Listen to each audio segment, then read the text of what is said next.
बिस्मिल्लाहिर्रहमानिर्रहीम। अस्सलाम वालेकुम नाजरीन। महात्मा गांधी ने एक लापरवाह नौजवान से हिंदुस्तान के सबसे बड़े लीडर तक का सफर किया। दिमागी तौर पर वो शुरू से बागी जहनियत के हामिल थे, मगर बाद में उन्होंने अदम तशद्दुद की राह अपनाई।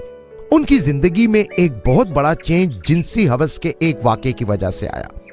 जब वो लंदन में तालीम के लिए मकीम थे तो वहां एक शैतानी तंजीम ने भी उनसे राब्ता करने की कोशिश की थी, मगर गांधी जी उनके चुंगल से बच निकलने में कामयाब हो गए। महात्मा गांधी पे उनकी मौत से पहले 4 बार कातिलाना हमले किए गए, मगर हर बार वो बच निकले। 5वीं मर्तबा के कातिलाना हमले में वो कत्ल हो गए। गांधी जी की जिंदगी पे एक वक्त ऐसा भी आया जब वो अपना मजहब छोड़ने वाले थे, मगर उन्हें उनके एक मुर्शद ने रोक लिया था। वो शैतानी तंजीम कौन सी थी? मोहनदास पर कातिलाना हमले बार बार क्यों किए जाते थे? वो एक लापरवाह बागी फितरत इंसान से कैसे हिंदुस्तान के सबसे बड़े लीडर बने? कायदे आजम से उनका ताल्लुक कैसा था? और वो कौन सा जिनसी वाकया था जिसने उनकी जिंदगी में एक इनकलाब बर्पा कर दिया था? वो हिंदू मजहब क्यों तब्दील करना चाहते थे और उनके मुर्शद कौन थे जिन्होंने उनको ऐसा करने से रोक दिया था? और हिंदुस्तान की आज़ादी के लिए महात्मा गांधी की क्या खिदमत थी? ये सब कुछ हम आपको बताएंगे आज की इस वीडियो। महात्मा गांधी जी का पूरा नाम था मोहनदास करमचंद गांधी। वो एक अमीर कबीर घराने में पैदा हुए थे 2 अक्टूबर सन 1869 को। उनके वालिद का नाम था करमचंद और वालिदा का नाम था पुतली बाई। उनकी वालिदा का ताल्लुक परनामी विष्णु नामी एक हिंदू फिरके से था, जबकि वालिद का ताल्लुक हिंदुओं के मूद फिरके से था। गांधी के वालिद बरतानिया के कब्जे में मौजूद हिंदुस्तान में एक आला ओहदे पर फाइज थे। वो अपनी रियासत के इलाके बंदरपुर के दीवान थे, यानी एडमिनिस्ट्रेटर थे। 13 साल की उम्र में गांधी जी का निकाह हो गया और उनकी बीवी उम्र में उनसे 1 साल बड़ी थी और नाम था उनका कस्तूरबाई माखनजी कपाडिया। गांधी जी इब्तदाई तौर पर बागियाना ख्यालात रखते थे और उन पर जो मजहबी पाबंदियां खाने से मुताल्लिक थी उनका ख्याल किए बगैर वो खाने में गोश्त भी खा लेते थे। गांधी जी के घराने में गोश्त खाना हराम था, मगर वो इस पाबंदी को तोड़ लिया करते थे। लेकिन बाद की जिंदगी में वो एक खालिस कट्टर हिंदू मजहबी इंसान बने जो अपने उसूलों पर सख्ती से कारबंद रहता है। तालीम के मामले में देखें तो गांधी जी एक एवरेज से स्टूडेंट थे और कोई ज़हीन तालिब इल्म नहीं थे जिनसे उस्तादों को बड़ी उम्मीदें होती हैं। वो बैरिस्टर भी नहीं बनना चाहते थे। उनकी शादी से 2 साल बाद उनके यहाँ पहली औलाद हुई जो पैदा होने के थोड़ी ही देर बाद फौत हो गई। और गांधी जी कहते थे कि ये मेरे गुनाहों का नतीजा है जो मेरी औलाद को भुगतना पड़ा है। उन्होंने अपनी किताब सच्चाई का प्रयोग यानी सच्चाई के तजुर्बात में ये वाकया बड़ी तफसील से बयान किया है।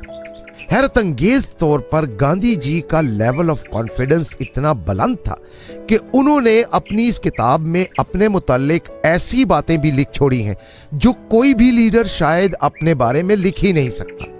उन्होंने लिखा है कि जब उनके वालिद मौत के बिस्तर पे थे और उनके बचने के चांसेस कम थे तो मोहनदास अपने वालिद को छोड़कर अपनी बीवी के पास चले गए, और जिस वक्त उनके वालिद का इंतकाल हुआ तो वो अपनी बीवी के पास मौजूद थे।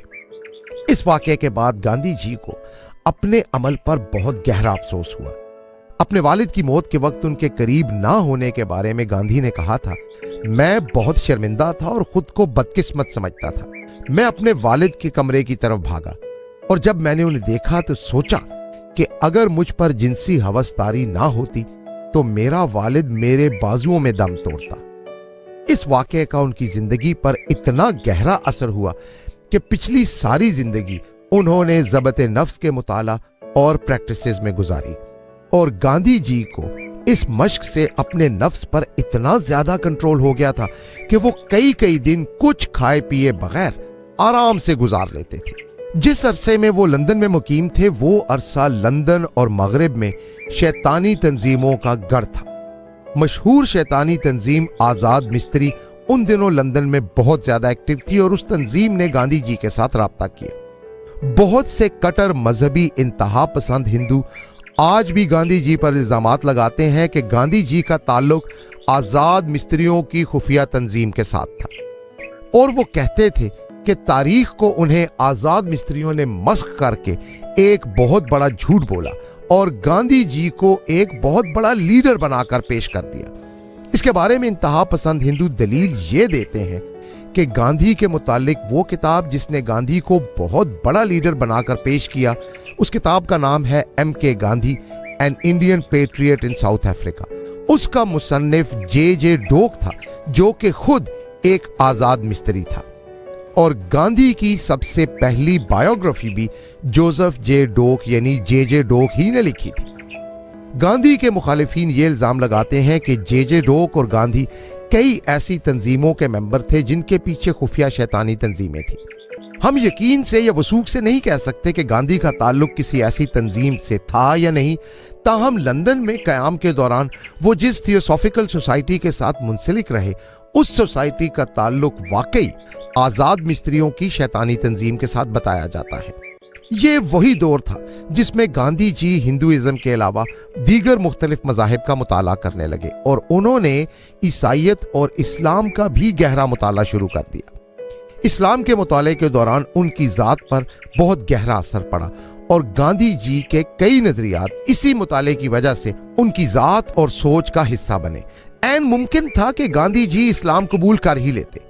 وہ اسلام سے متعلق اپنے خیالات اور نظریات کا اظہار اپنے روحانی مرشد سری مدر راج چندر سے کرتے تھے۔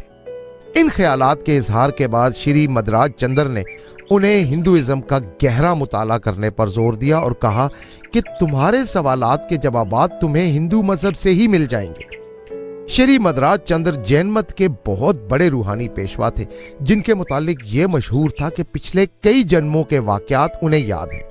وہ اپنے وقت کے لوگوں کے درمیان جین مت کے 25ویں اوتار کے طور پر مشہور تھے۔ اوتار یعنی آسمان سے اتاری جانے والی کوئی شخصیت۔ گاندھی جی ان سے روحانی موضوعات پر مسلسل مشاورت اور خط و کتابت کیا کرتے تھے اور ان سے بہت متاثر بھی تھے۔ گاندھی جی کی زندگی میں عدم تشدد اور برہمچاری کا نظریہ شری مدراج چندر جی کی وجہ سے آیا، مگر ایک انتہائی حیرت انگیز بات یہ ہے کہ شری مدراج چندر جی کا یوم پیدائش سن 2017 میں ہیرو ڈسٹرکٹ میزونک کاؤنسل میں منایا گیا تھا۔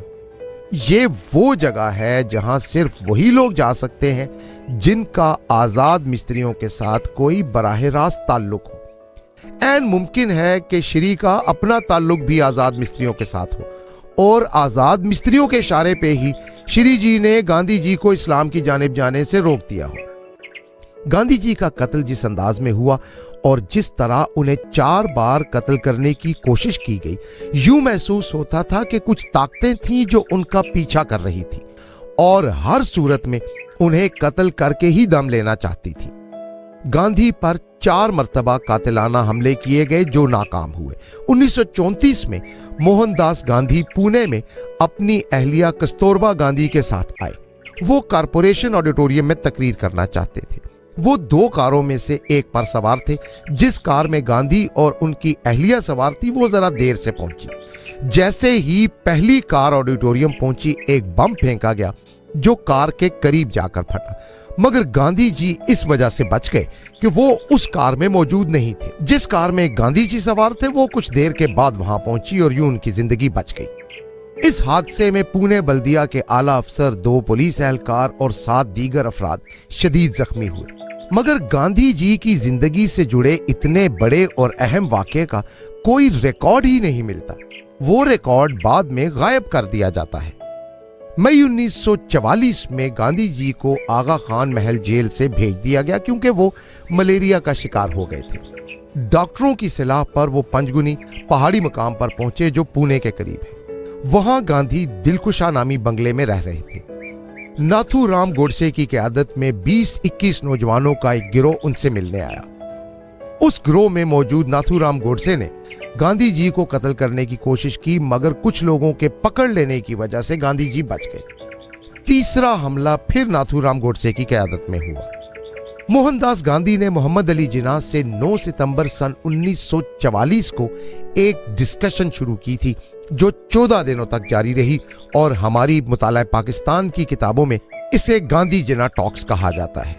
सेवाग्राम आश्रम से मुंबई रवानगी के वक्त हिंदू कारकुनों के गिरोह ने गांधी जी को रोक दिया था, क्योंकि वो गिरोह मुज़ाकरात रुकवाना चाहता था। इस गिरोह को आश्रम के लोगों ने रोक लिया। गिरोह का कायद वही नथुराम गोडसे था जो एक बार फिर खंजर थामे हुआ था। इस वाक़े के चश्मदीद गवाह बताते हैं कि वो गांधी जी को कत्ल करने के इरादे से ही आया था।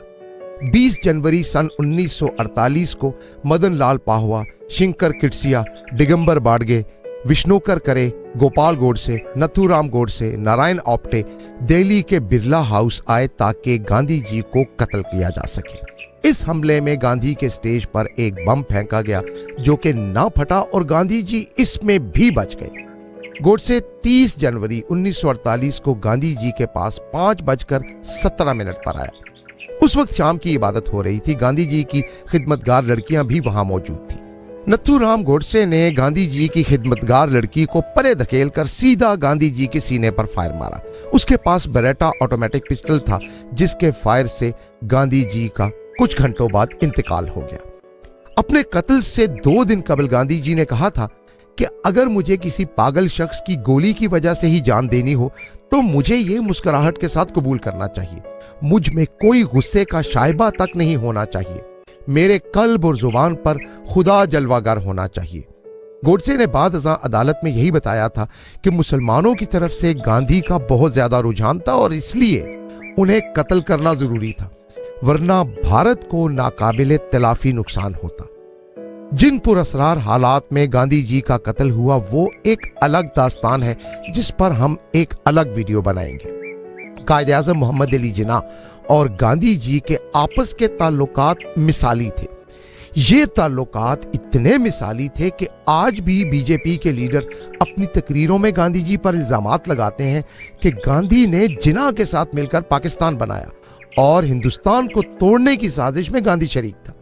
हकीकत में ऐसा नहीं है। गांधी जी खुद अखंड भारत यानी यूनाइटेड भारत ही के कायल थे, मगर दोनों पिछली सदी के बहुत बड़े लीडर थे और चूंकि दोनों ही हकीकी लीडर थे, इसलिए अपने ख्यालात में इख्तलाफात के बावजूद वो एक नुक्ते पर मुत्तफिक हो गए और वो नुक्ता था हिंदुस्तान की तकसीम का। शदीद तरीन इख्तलाफात के बावजूद भी दोनों ने कभी एक दूसरे के मुताल्लिक अपनी जुबान से एक भी गलत जुमला अदा नहीं किया।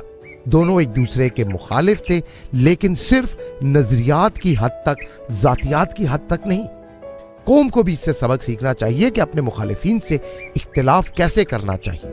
गांधी जी ने कायदे आज़म के साथ एक वादा किया था और वो ये था कि पाकिस्तान को पाकिस्तान का पूरा हक दिया जाएगा और मुत्तहिदा हिंदुस्तान से जो इसासे पाकिस्तान के हिस्से में आएंगे वो पाकिस्तान को मिलेंगे।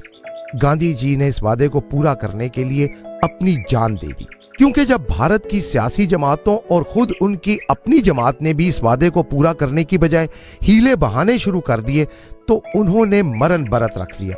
यानी उन्होंने अहद कर लिया था कि वो अगर पाकिस्तान को पाकिस्तान के असासे मुंतकिल नहीं होते तो अपनी मौत तक वो कुछ नहीं खाएंगे। इस दबाव के बाद उनकी अपनी जमात और हिंदुस्तान की दीगर जमातें पाकिस्तान को असासे देने पर आमादा तो हो गई, मगर बीच में गांधी की मौत हो गई और उसके बाद बाकी के असासे आज तक भारत ने पाकिस्तान को नहीं दिए।